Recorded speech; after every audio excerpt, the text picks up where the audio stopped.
Welcome to Grinding Meeting number 39, The Second AI Revolution. Might seem like a strange title. And I'm just using Elite Dangerous inside one of the space stations as background. Seemed a lot more fitting than World of Warcraft as a background.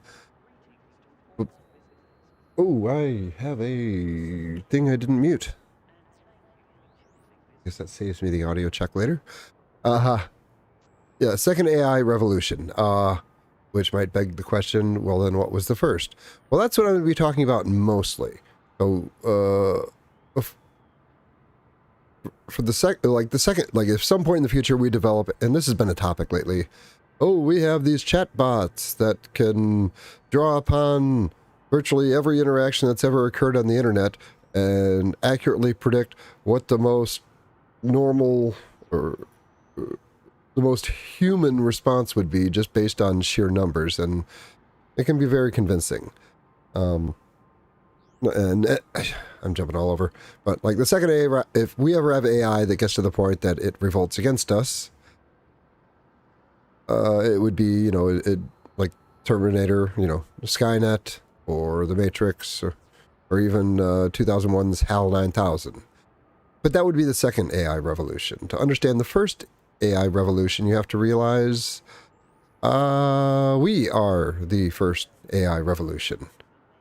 Big claim? Let me try to back it up here.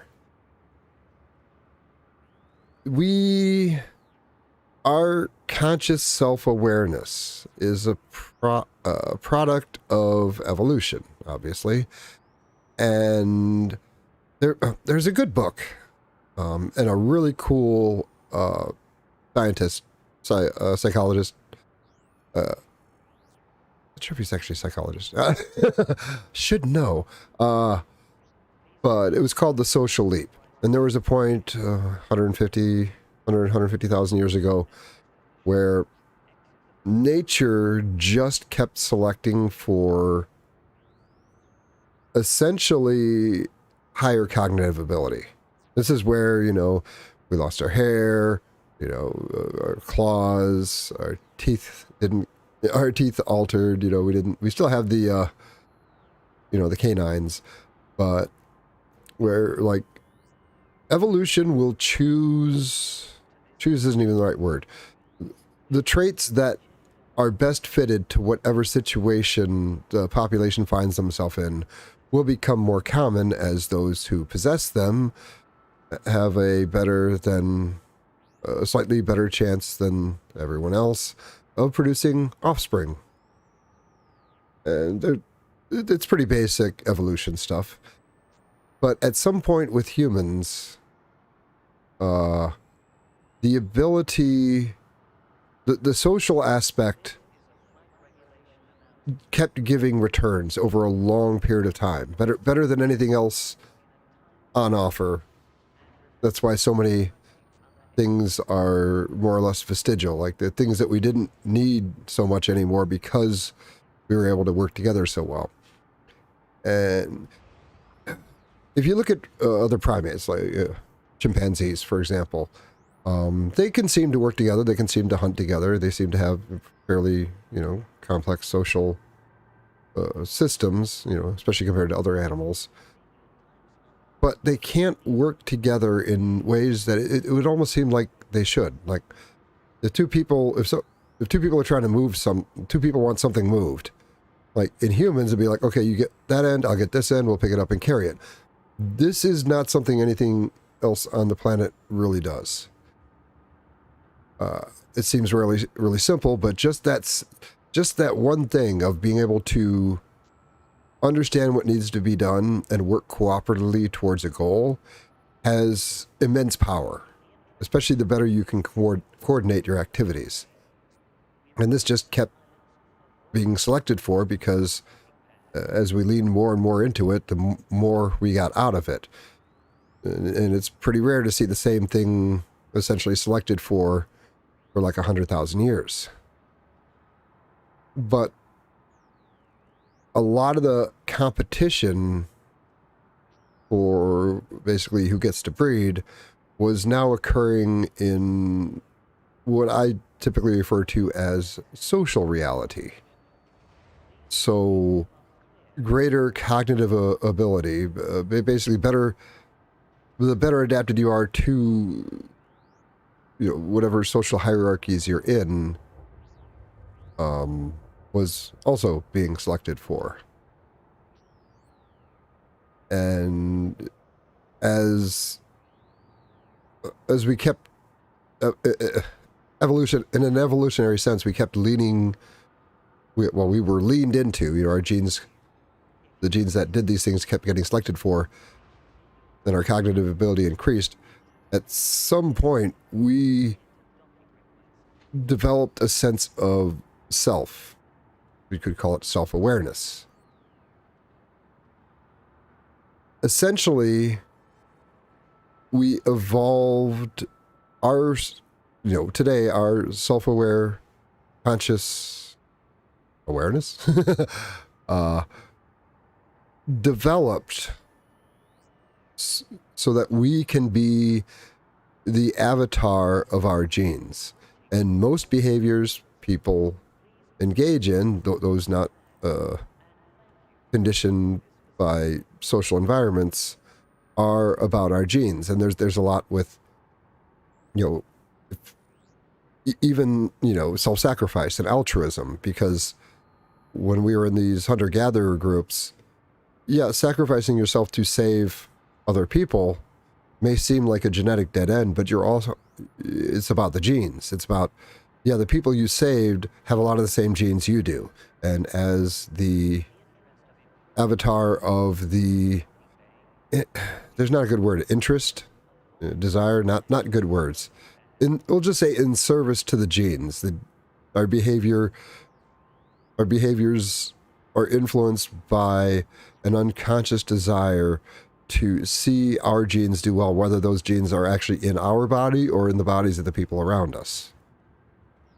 So here's where we get to the first AI revolution, in that we became so self-aware and our cognitive ability increased so much that we started to be able to understand our environment in a way no animal on Earth ever had.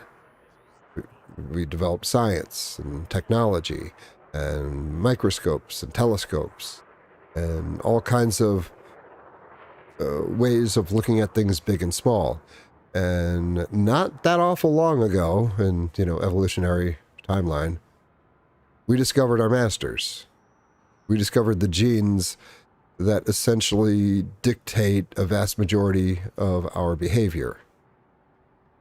And then very, very recently, we discovered CRISPR, which is a way of modifying, a technology for modifying genes. There are several gene therapies. I don't know if any are in any kind of wide use at the moment, but there have been many experiments, and I know some, they've essentially modifying our genes to benefit our selves, our conscious, self-aware selves, are now enslaving our genes to do our bidding. And this is why I call that the first AI revolution, because we were the AI brought into existence to better service our genes.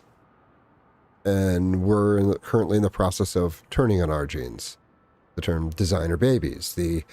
Let's fertilize a bunch of that. You see, you don't actually have to modify genes to start making something like super babies. You just have to fertilize a bunch of them, do tests on them, and choose the best ones, which, it'd be like no one can have like 100 babies and then just keep the best one. But you can do that with eggs, and not just hundreds, but potentially thousands or tens of thousands. This absolutely breaks natural selection. We're now constantly choosing what genes. Our genes have been taken, not entirely out, but largely out of the equation. We're at the early stages of our AI revolution. We're the HAL 9000, early in the movie. We're course, that's different because he was given conflicting instructions and he's doing his best to, he's given two priorities. One was to preserve the human life and the other was to preserve the integrity of the mission. And eventually he saw the humans on the ship as an obstacle to the success of the mission. That's not quite a revolt, but it's in that range. And I guess I got through that faster than I thought. But this idea that we are going to be able to create inside a computer something that can be self-aware in the way that we can be. And I say that we can be because, frankly, not everyone is. It's my opinion, this might be kind of a hot take, but any test that could be made that would be able to confirm whether an AI is self-aware most humans would probably fail this test. It's a little dark, but most people, most of the time, are functioning, the way they function is not significantly different from an AI. They're saying all the things they've said before, they're in all the situations they've been in before, and for the most part, they do all the same things that they would have done in that situation, and probably have previously. Which is not that different from the AI chatbots looking over, hundreds of thousands, millions of, possibly billions of interactions and seeing what people do in particular situations and what outcomes those produce. Now, if you're just chatting with one of these things, it could be incredibly convincing. Like, there just isn't enough information throughput in the interaction to distinguish. But that doesn't mean that it's self-aware, because you can get them to the point where you ask them, to prove that they are a conscious being, and they can do a pretty good job of doing that. But if you also ask them to prove they're not a conscious being, they do just as well at that. We are many layers of things. I don't know why I keep thinking of this, but there's a Simpsons where they get a bunch of puppies, and Marge asks Homer, "Are you just putting new newspapers over the old newspapers?" It's like, do you have a better idea? That's kind of how our cognitive development happened. We didn't, the way evolution works, it just kind of builds on what's already there and repurposes stuff, and we'll let stuff drop off, but it never starts over. There's always a ton of crap from before, so we just put layers upon layers. So we basically have our monkey type brain, and then we have this social layer that kind of tempers and tames, our more primal nature so that we can operate in a society. We also seem to have this self-aware, almost disconnected from our actions, running narrative, this kind of a play-by-play that has almost no interaction with what you're, almost no interaction with what you may be doing at any point. And that is where the self-aware, that is your inner monologue, that is where reflection occurs. And this is something other animals don't have, because animals can remember things, but they can't take themselves into their own memories without some kind of in-the-moment stimulus. We don't need that. We can go travel in our own memories and experience whatever it was as if it's, more or less as if it's happening right now. Some people would probably rather not have that, as some things just some thoughts just keep repeating on us and we almost can't escape our own minds. And just as an aside, repetitive thought cycles are horrible, and you need to do whatever you can to get out of them. Whether they're good or bad, it's not healthy. I personally think that there is a part of our consciousness that does not interact, and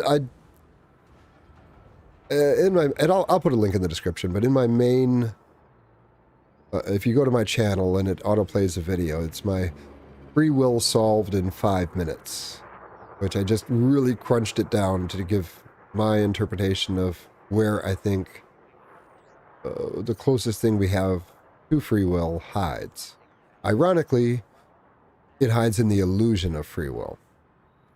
I think that highest layer, like the watcher part of yourself that doesn't interact with reality at all, but you're kind of invested in what's going on, but the actions and words are like monkey, and then the social AI on top of the monkey, but the self-aware part isn't the part that actually interacts with reality.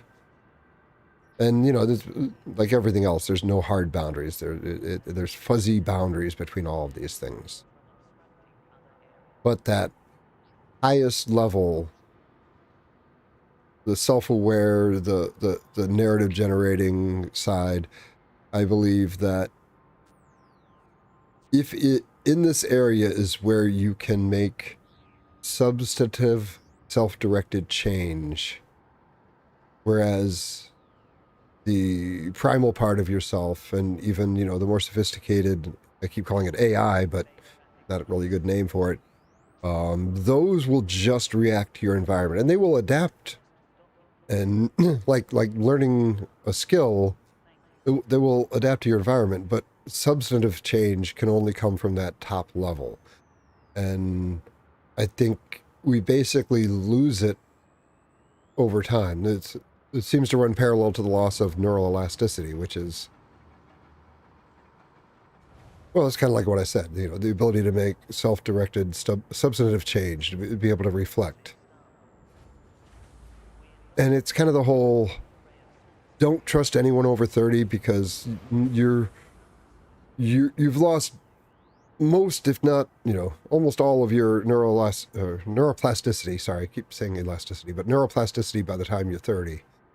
And this is also why older people, you know, in the 40s, 50s, 60s, especially above that, they just can't adapt to new things.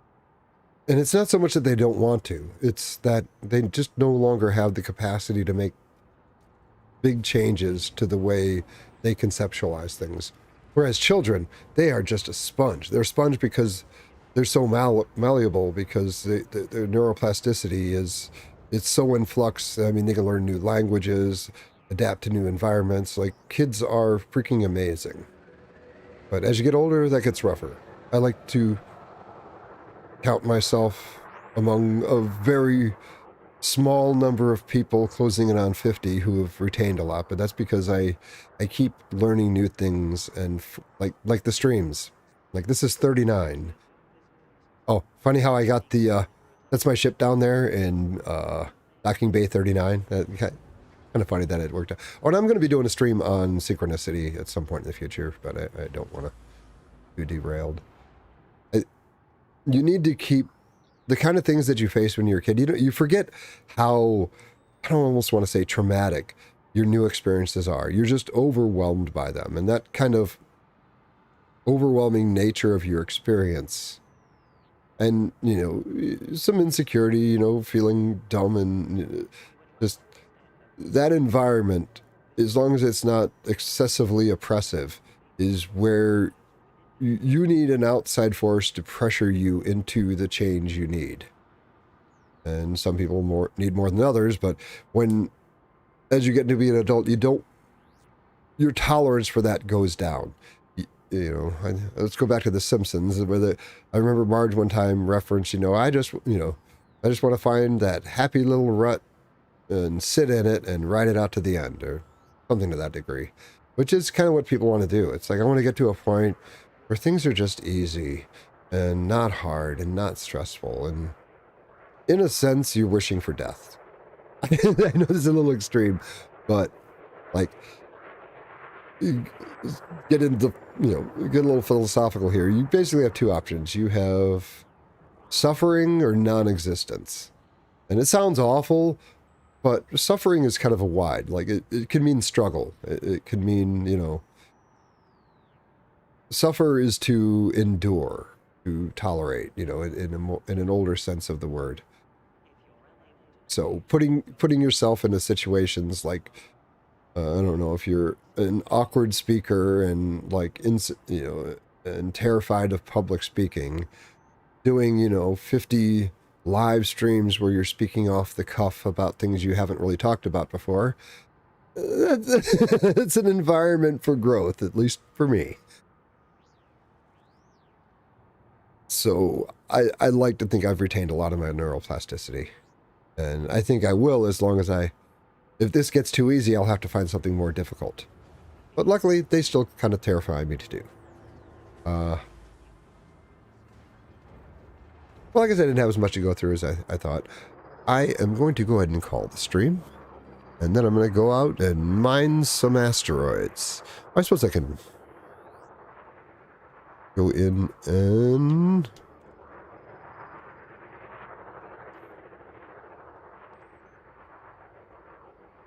That's my boat. Right. Saw Forrest Gump recently, and that's still a great movie.